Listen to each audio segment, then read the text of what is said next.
Você já ouviu falar da peste bubônica? A peste em direção do continente com a maior densidade populacional do mundo. Siena, Itália. 1348. Uma família se tranca em casa, esperando deixar a doença lá fora. O pai escreve um relato, um dos poucos registros encontrados. Quando começa a invasão da Europa. Foi uma coisa cruel e horrível. Eu não sei como começar a contar sobre seu caminho brutal e sem piedade. A batalha pela sobrevivência da humanidade tinha começado. A humanidade está frente a uma batalha contra a extinção. Em Siena, Itália, 6 meses depois da peste invadir a Europa. Milhares estão mortos.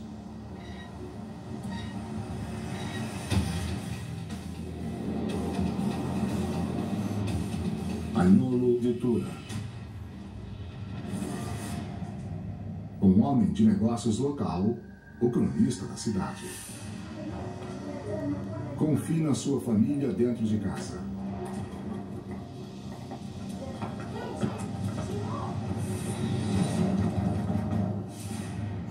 Para que o assassino lá de fora não entre.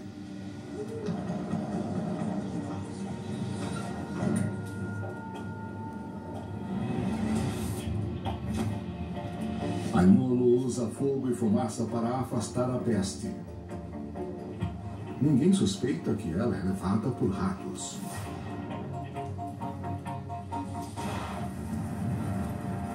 A peste leva 10 anos para atravessar a Ásia. É importante pontuar que era transmitida através do rato, através das pulgas que ficavam nos ratos, porque isso faz com que a transmissão seja muito lenta. Demorou 10 anos numa transmissão lenta para que a epidemia se espalhasse de vez. É por isso que não se pode comparar o coronavírus, que é transmitido de pessoa para pessoa, com o caso da dengue, que precisa do mosquito para ser transmitido. A transmissão e o espalhamento é muito mais lento quando se precisa de um mosquito. E é muito mais fácil de controlar quando precisa-se de um mosquito para transferir a doença, ou de um animal como um rato ou uma pulga. Então são coisas muito diferentes. Por isso que todas essas comparações com a dengue, na verdade, é desinformação e desonestidade intelectual. Só isso.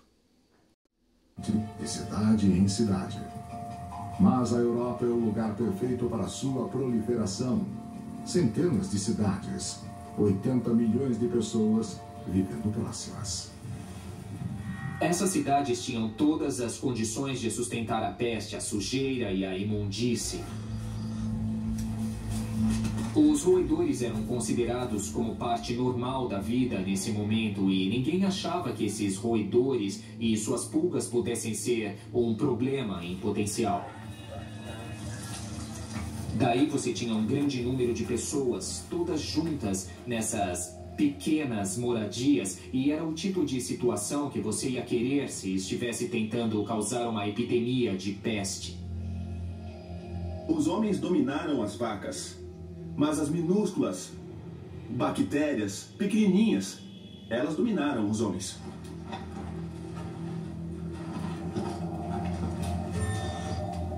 A peste entrou no lar de Agnolo.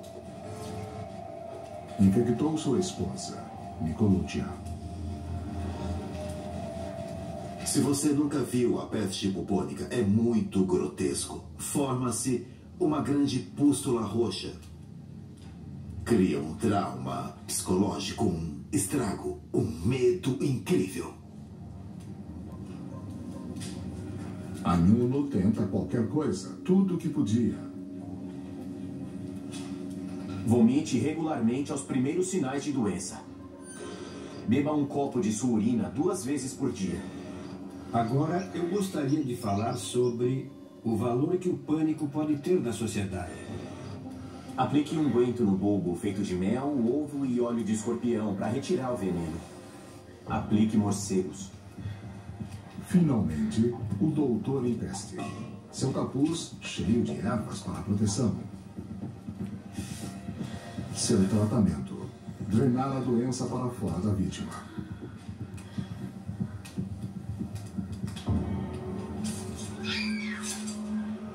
Os médicos tentaram qualquer medida desesperada. Sangria foi tentada, sanguessugas foram usadas, mas nada dava certo. A melhor coisa que o médico poderia fazer era ficar longe dos pacientes. Inadvertidamente estavam levando a bactéria de um paciente para outro.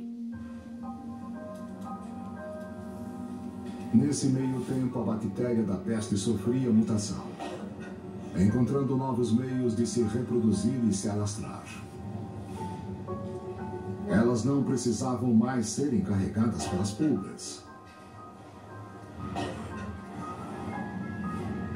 Eram levadas pelo ar.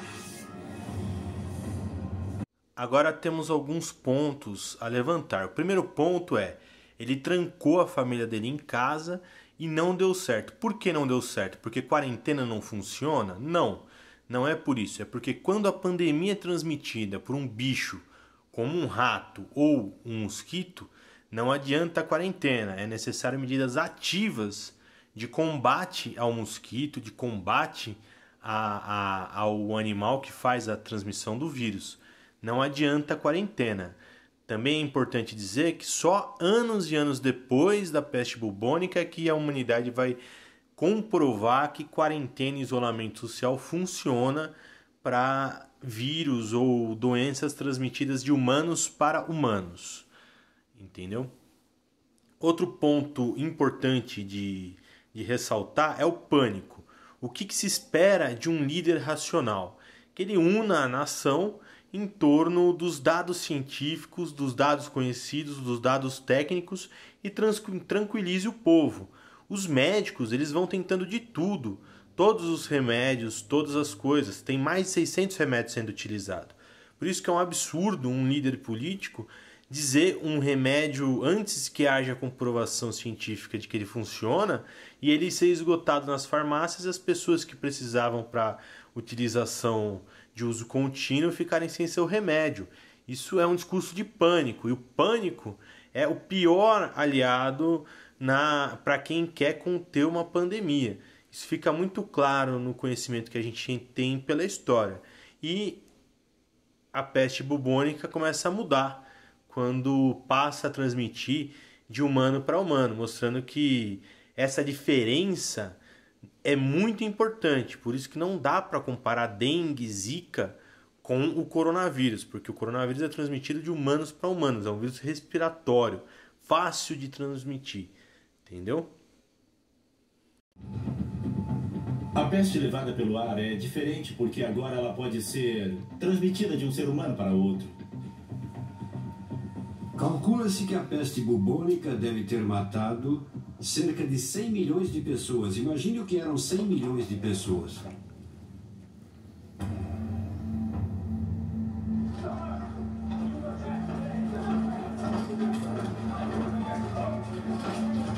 Em 6 meses, 31 mil pessoas, 60% de Siena foram dizimadas.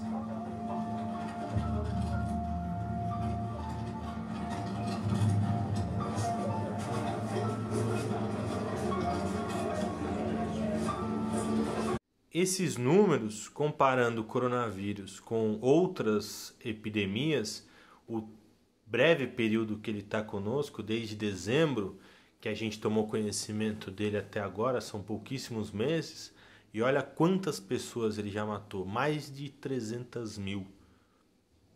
É uma gripezinha ou isso é minimizar e brincar com a dor e o sofrimento dos outros, de quem está perdendo seus entes queridos? Cadê o tratamento sério? Eu, Agnolo de Tura, enterrei meus filhos com minhas próprias mãos. Não tinha ninguém para chorar suas mortes, porque todos esperavam sua própria morte.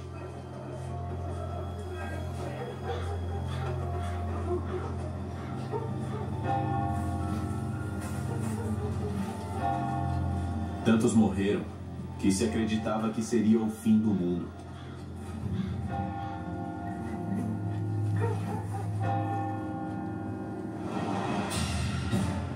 A verdade é que nossa espécie é um dos organismos mais vulneráveis que existem. É só deixarmos de lado tudo que tem a ver com a tecnologia, incluindo tirar nossas roupas, e veremos como passamos uma noite ao relento.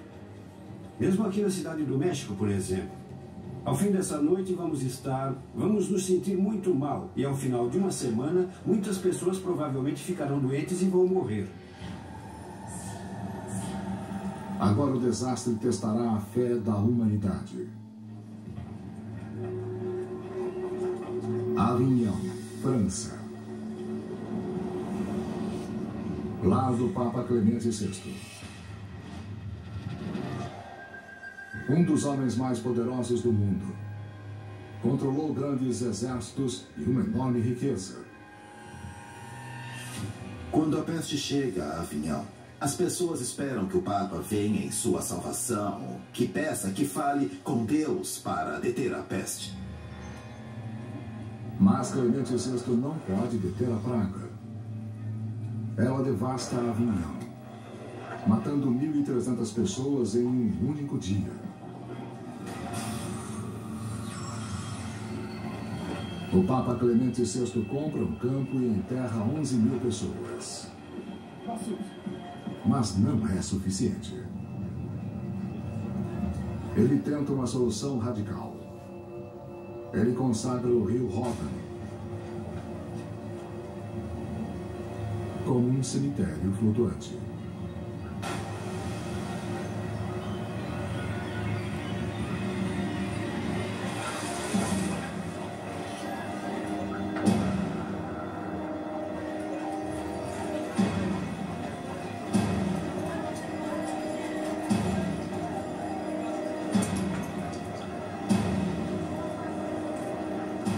Com os corpos flutuando no rio Ródano, as pessoas percebem que o Papa não pode fazer nada por elas.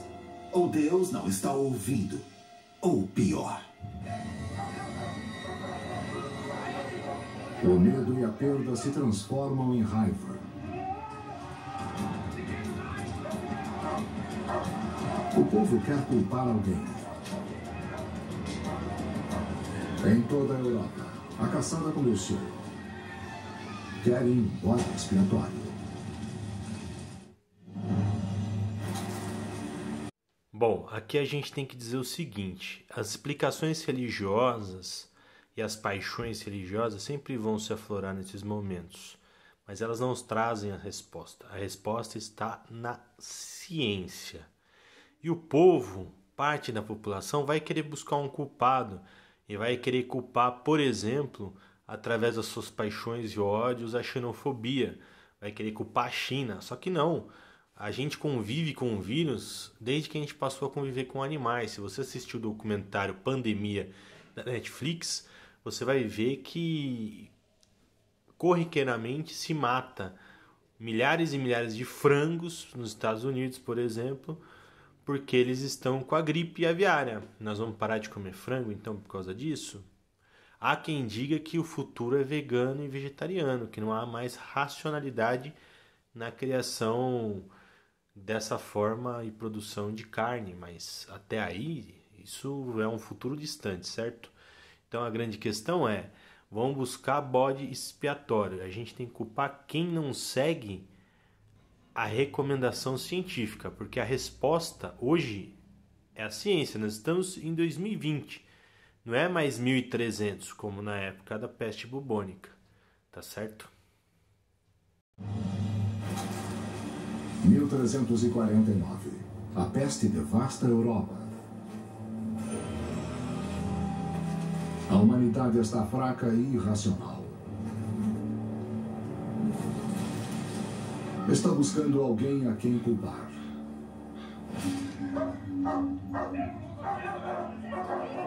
Estrasburgo, Alemanha. A peste ainda não chegou aqui. Ainda.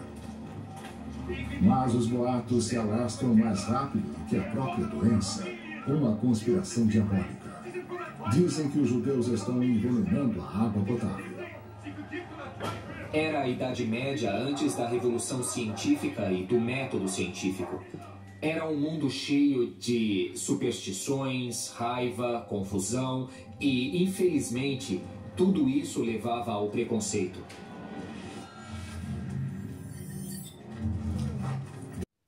Quando sua terra natal foi conquistada, o povo judeu criou várias comunidades por todo o planeta. Hoje, 26 países têm uma população de mais de 10 mil judeus.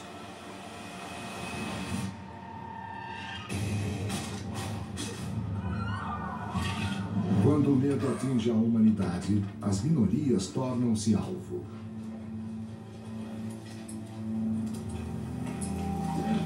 As autoridades de Estraburgo tentam proteger os judeus colocando guardas em suas ruas.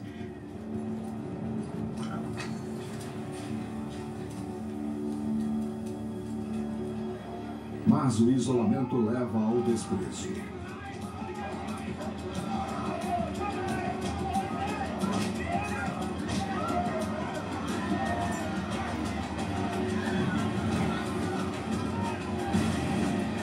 A multidão faz a lei com suas próprias mãos.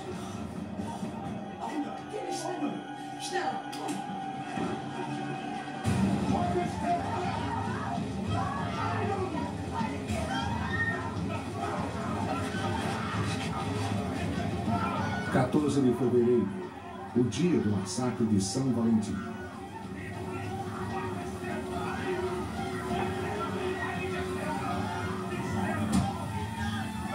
Os judeus de Estrasburgo podem escolher se converter ou morrer.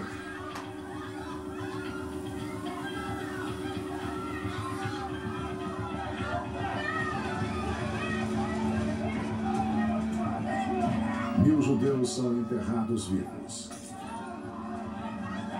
Mas o massacre não vai salvar a cidade. 5 meses depois, a peste chega, fazendo mais 16 mil vítimas. Em toda a Europa, grandes cidades estão desertas. Decisões fundadas em paixões e ódios não impediram que a peste bubônica massacrasse a cidade. Então, é mais ou menos isso que os bolsonaristas propõem, agir como se a gente tivesse em 1300, antes de existir o método científico e antes de existir a revolução científica. Antes que a gente souber, hoje a gente sabe mapear um vírus, o genoma de um vírus, entendeu? E eles propõem a gente agir como se agir em 1300. Não caia no ódio xenofóbico que eles estão querendo fazer, como essa turma caiu contra os judeus. Não odeiem as pessoas, não odeiem os chineses, entendeu? Não caiam, porque isso é uma cortina de fumaça. Isso é uma cortina de fumaça. O que a gente tem que fazer é adotar o comportamento e a política referendada pela ciência. Só a ciência que responde. Tá certo? Como ficou comprovado, não dá certo. A história mostra isso muitas vezes. Uma testemunha ocular relata: as lojas foram fechadas. Há poucas pessoas. Um grande silêncio está presente em todo lugar. Considere o que fomos e no que nos tornamos. Éramos uma multidão. Agora estamos sozinhos. A humanidade impotente se rendeu a uma pequena bactéria. Na Ásia e na Europa, a peste matou mais de 50 milhões de pessoas em 15 anos. Mas o isolamento pode nos proteger. Galera, a conclusão é que vírus não tem ideologia. Ele infecta quem é de esquerda, quem é de direita. A natureza não liga para o que você quer e para o que você pensa. O isolamento ele vai se impor, quer gostemos, quer não. A natureza vai se impor, quer gostemos, quer não.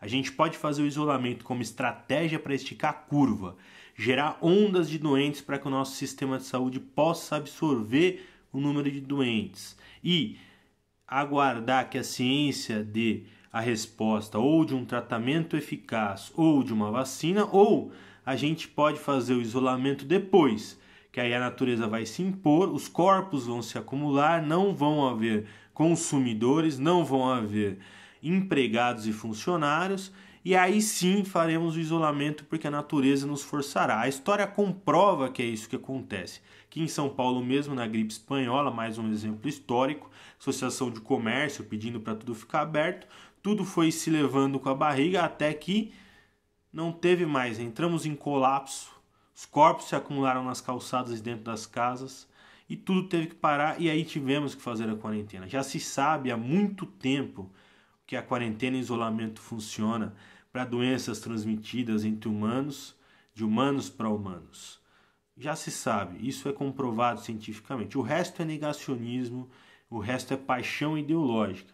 E o vírus não liga para isso. Por isso a gente precisa acordar, tá bom? Precisa fazer com que essa turma acorde, porque cada um que não segue as recomendações coloca a vida de todos em risco. Que são nossos pais, nossas mães, nossas famílias em risco, por conta de paixões ideológicas estimuladas por um presidente da República irresponsável e por os seus asseclas, difundindo esse tipo de informação, todo tipo de dúvida, todo tipo de fake news pelo WhatsApp, pelo Facebook, pelas suas redes de televisão, Record, SBT, a gente vê aqueles negacionistas na CNN, entendeu? Esse discurso diariamente vai matar muitos brasileiros e comparativamente com os outros países já demonstra o desastre que está acontecendo, tá certo? Então a gente precisa acordar e dar um basta o quanto antes.